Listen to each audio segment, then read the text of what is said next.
there's no formal remarks anticipated.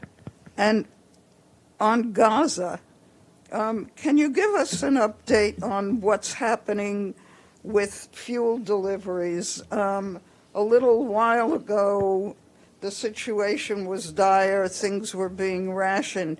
Has more fuel been getting in? What I've been told is that that there have been small amounts getting in, but as we pointed out about a week ago, it's a minimal amount, and so we have had to restrict some activities, and so that situation continues to be the case, and we're hoping for a much more regular and fuller supply of fuel for our activities. And as a final question, is there any update on the review on the U.S. pier? To reiterate, the World Food Program, of course, remains in charge of logistics and has not been able to report any resumption of activities.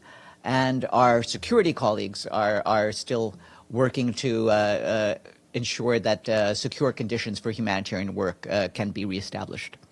Deji. Edie just asked my first question. But anyway, two parts. First, on Ukraine. Has the UN officially announced that who will be participating in the peace summit already? For which? Oh, yeah. I mean, it's Rosemary DiCarlo. It's that announcement I made is about her participating as an observer at the Bergenstock meeting. So today, Russian President Vladimir Putin proposed what he called a peace advice to negotiate with the Ukrainian side. I don't know whether the Secretary General has already seen that proposal, and what is his position? Well, on that, I think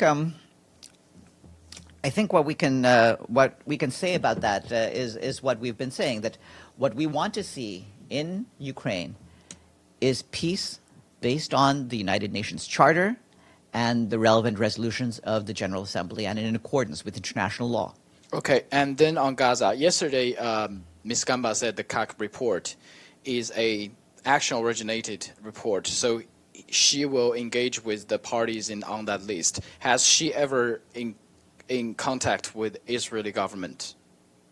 She's had contacts with the Israeli government prior to this. I believe she talked to you about this yesterday in her briefing. So today, I think yesterday, the Israeli government said that they will have some reaction, and they are debating on how to react on that list. Any reaction from the Secretary General? I don't want to speculate on what actions will be taken, so we'll have to see what the response is. Are you ready for the action? We're ready for any actions from any member states. Obviously, we work with all member states trying to promote a good, healthy relationship between the United Nations and the member states of the United Nations, and we'll continue to do so in this case. Gabriel. Thank you, Farhan. Today, the U.S. government designated an Israeli group called the Tazov 9, a violent extremist Israeli group that has been, according to the U.S. government, blocking, harassing, and damaging convoys carrying aid into Gaza. I know you don't comment specifically on decisions by member states per se. However, some of this aid was UN aid going in. You've spoke about it in the past. The Secretary General has.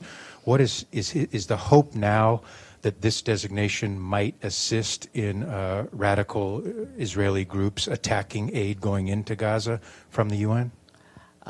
Our hope is that whatever happens, that there are no attacks on UN or other humanitarian convoys going into Gaza, given the essential need of such aid to saving the lives of the people inside Gaza. And so we continue to implore all parties to make sure that aid goes through without any hindrance or obstruction. Can I ask one other question, Farhan? Sure. Thank you.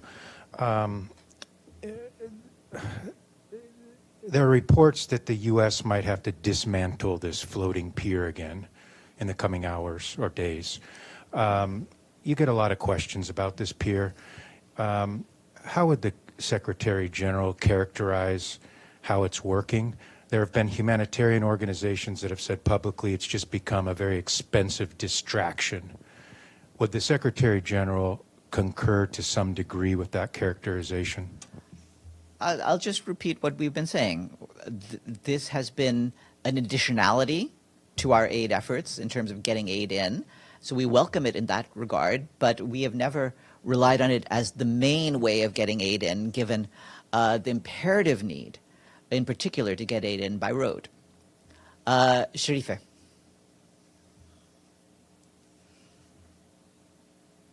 Thank you, Farhan. I have a question on the increasing tension on the Israeli-Lebanese border. There are footages circulating on social media showing Israeli forces using a type of catapult to launch fireballs into southern Lebanon to ignite fire. And it seems that this would have significant impacts in an area where they're trying to actually prevent forest fires due to increasing heat. There are also reports claiming that the Israeli army is using this to reduce costs, so it looks like we're back in medieval times. Do you have a reaction to this? Well, my reaction is simply to repeat what I said at the top of this briefing, that we are encouraging all parties to exercise maximum restraint and refrain from any action or statement that could further fuel tensions, and that we're continuing to engage with the parties and urge all actors to avoid hostile actions, return to a cessation of hostilities under Resolution 1701, and work towards a diplomatic solution.